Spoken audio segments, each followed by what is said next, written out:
Good morning, everyone. My name is Dr. Ihab Tewfik. I'm a reader in global nutrition and health at the University of Westminster in London. I'm also the head of COHERE Research Group, Community Health Resilience and Wellbeing. I'm registered nutritionist in public health and fellow of the Royal Society of Public Health, and serve as editor-in-chief to two international journals, the International Journal of Food, Nutrition and Public Health, as well as the BNRC Springer Nature. I'm today presenting the collective work of our research team on innovative medical therapeutic food. Specifically, we are talking about tailored food recipe concept. We call it for short TFRs, designed to improve health and sustainability. Before we start, I would like really, on behalf of the research consortium, we'd like to thank very much all the committee involved, particularly the organizing committee and scientific committee of the Food Science and Human Nutrition 2026 conference. We have also to thank all the collaborators with us on board from Nigeria, from Harvard, US, and we have also from UK, London Met, and Nepal, Ghana, and India and Egypt and other places. Just a quick account about the University of Westminster. We are established at the Royal Polytech Institution in 1838 and inaugurated as the University of Westminster in 1992. Our patron is His Majesty King Charles III, and our Vice Chancellor and President, Professor Peter Bonfield. We are located in the heart of London with 4 vibrant different campuses in Marylebone, Cavendish, Regents and Harrow. We, as a team, first defined the tailored functional recipes through our publication in 2014, and this is food that it is naturally occurring, accessible and affordable. That means, in another word, is food security, and perhaps consumed in uncommon concentration as part of the usual diet, and has demonstrated physiological and or biomedical benefit in reducing the risk of chronic disease beyond its basic nutritional functions. So these TFR are nutrient-dense meal, put them together and formulated on local food ingredient, and it is innovative, sustainable approach because we are not importing food from one country donor to another recipient countries, but we are using the local food produced in the same country, but increasing its bioavailability and nutrient density. And we employ it through different models. I'm sharing it with you today. The first one in Ghana, an intervention to improve and enhance the nutritional status of 5 to 8 years old children, school children in Ghana. And we also have another case study on how to delay the progression of HIV to AIDS amongst people living with HIV in Abuja, Nigeria. We also have another case study about the intervention to delay the progression of the undernourishment of cancer. We call it cachexia, to refractory cachexia in female cancer patients in India. But also we have a comparative studies while we are preparing a nanoparticle, solid lipid nanoparticle that contain plant sterols to reduce and manage the hypercholesterolemia. So let's start first with the Ghana School Feeding Program, how we enhance this program through our PhD project, and that's I supervise my students, Dr. Jolene Nyako, to carry out this intervention amongst school children in Ghana, and the settings was Lower Maniakrobo district, and we assessed initially what the current Ghana school feeding program giving. It was white rice with tomato sauce mixed together at lunchtime by the caterer and giving to children to consume, and this is what the meal.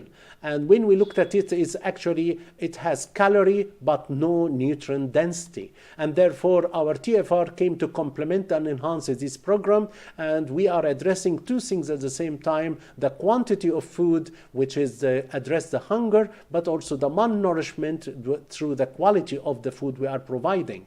So our intervention conceptual framework looks like 3 consecutive phases. The first phase is service evaluation, and the second phase, which is the product development, and the third one, which is the nutrition intervention.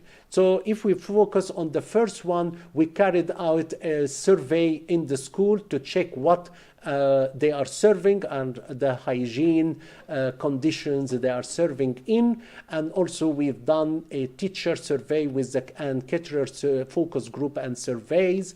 And then we moved, after all the data we collected, into the phase of producing our meals, and starting with the formulation of 5 different meals, and then we optimize them, and then done the nutrient analysis, then the sensory evaluation steps, then moving to the practical part. We looked at different selected food items, locally produced, cheap, very cheap in fact, and those we identify in the starches table some food items that rich in energy, fiber, and amino acid lysines, and also we looked at the legume and pulses, and they are rich in vitamins and minerals together. As you can see, we have also the leafy vegetables, moringa oleifera, which is very cheap in price, and those are rich in minerals and vitamins.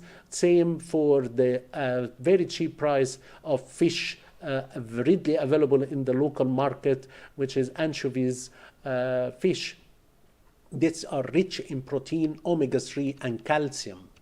So we also followed the different process that normal household in Ghana will follow by soaking, germination, fermentation, roasting, blanching, dry millings, and through this type of processes we managed to reduce and eliminate majority of phytic acid in the produce that we are using to prepare these 5 different type of meals. And this in the preparations phase, where we produce 5 different and cook them and make them available. And we've done also the wet lab analysis, and we analyzed the moisture, ash, fat, protein, carbohydrate, energy, calcium, iron, zinc, and we managed to have sensory evaluation panel by trained and untrained. Start with the untrained. We train them what to do and how to evaluate the different 5 different formula we produce with the parents and teachers. They were very dynamics on this, and also we ask for the trained panel to evaluate our meals, and you can see here sitting in the booth testing different formula. And the analysis of the test sensory evaluation has revealed that 3 of our formula received the high acceptability compared to others, and those are the 3 different flavor: moringa flavor, anchovy flavors, and palm flavor. And these are the ingredients employed to prepare these 3 different formulas. And you can see sweet potatoes, maize, soybean, moringa, anchovy, palm oil, and those are locally produced. I have to emphasize here, when we compare these 3 different meals, different flavors, with the Ghana school feeding program, the white rice with tomato sauce, we found that our 3 formulas, school formulas, were very high in taste, color, aroma, and overall acceptability. Therefore, we are ready now to move into the final stage of our intervention, which is the nutrition intervention. Started with the pilot 6 months, and we recruited 180 school children, and then followed by another 9 months as a scale-up intervention. We recruited 330 students. So in total, we carried our intervention for 15 months. We assessed the anthropometric and hemoglobin before the intervention and after the intervention to manage to gauge what was the outcome of these 3 different TFR meals amongst the school children, and compare these with the Ghana school feeding programs as it happened. So in this stage, we need to prepare our data collector and caterer as well. So we give training of the trainer sessions and preparing what they expect in the field. The field and the intervention was being randomized, and we have 3-arm randomization, one for our school intervention, that they will receive our prepared hot meals at lunchtime through our trained caterer, versus those are Ghana school feeding program. They are receiving the white rice with tomato sauce, and we have control schools as well. They did not receive yet the Ghana school feeding program. So therefore we have to compare the 3 different arms, as you can see here on the monitor, but all 3 different type of schools receive deworming program, intensive deworming program before the intervention starts, in addition to nutrition education package for schools, teacher and students in the class. We moved with the practical part, where start recruiting the subject. We receive parents' consent form before we start to analyze their anthropometric measurement and taking blood sample.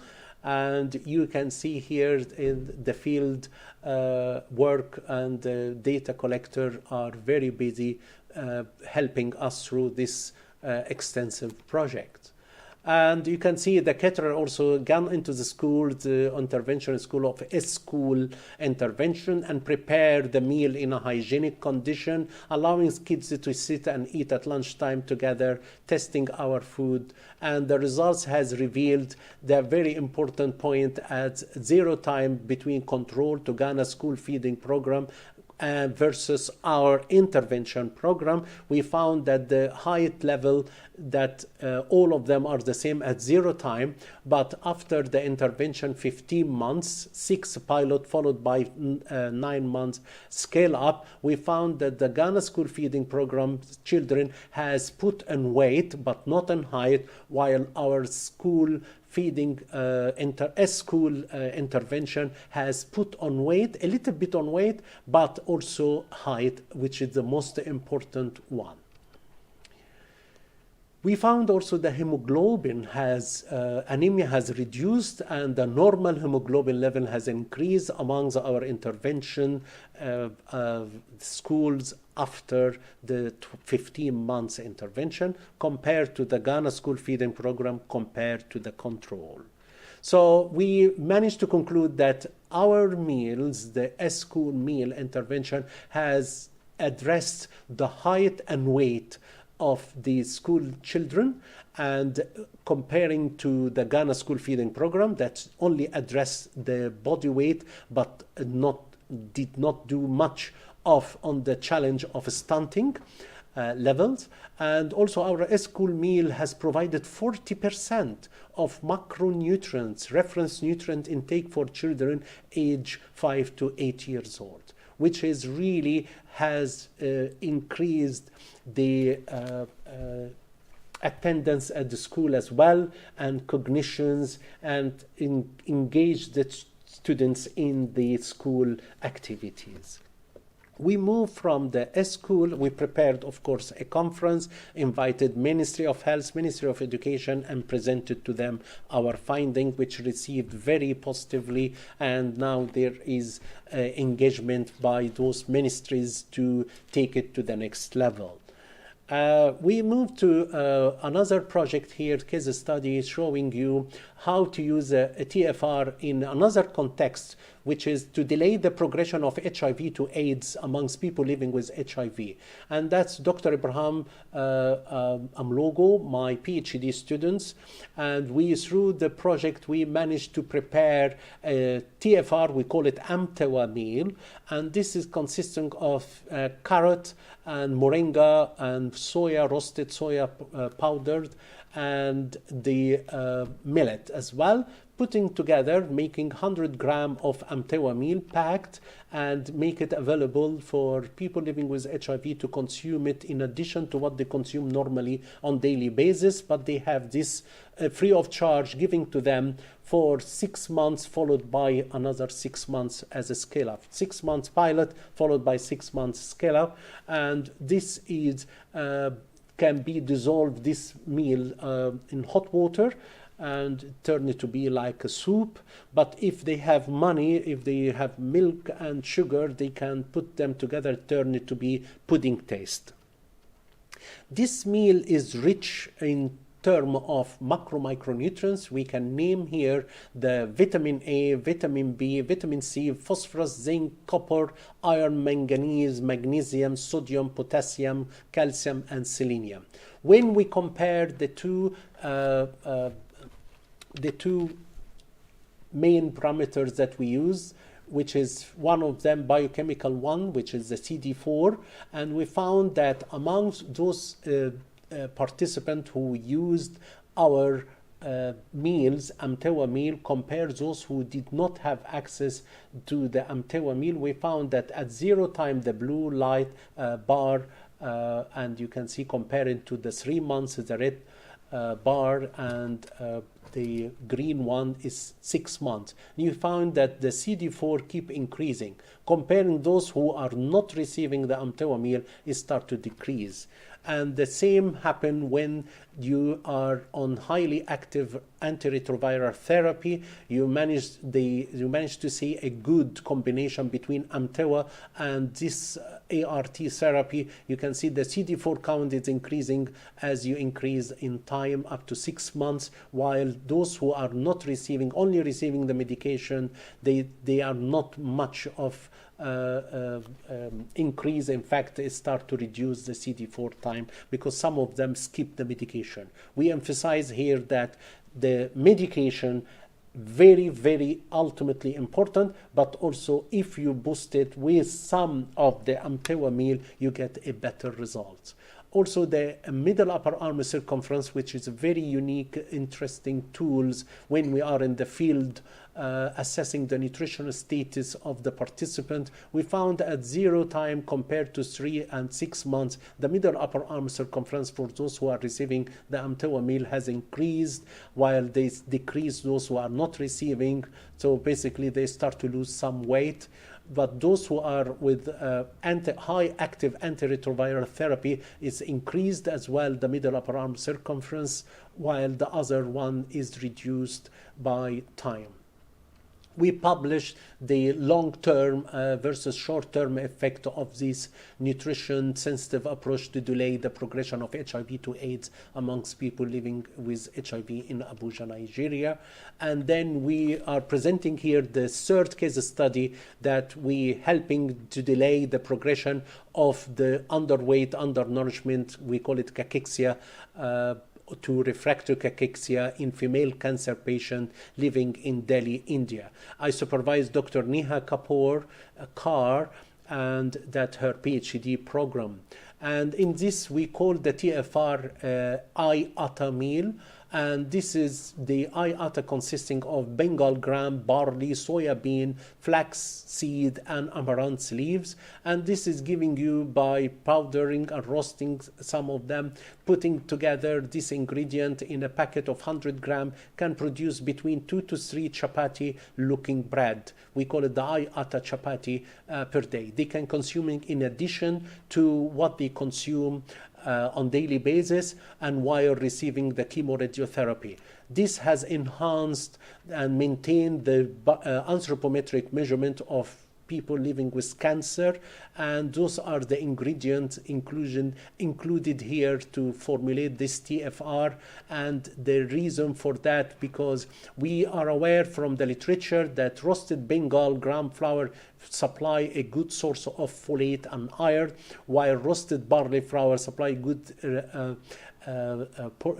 level of beta glucan, and the roasted soya flour bring in a system some soya isoflavone and antioxidant.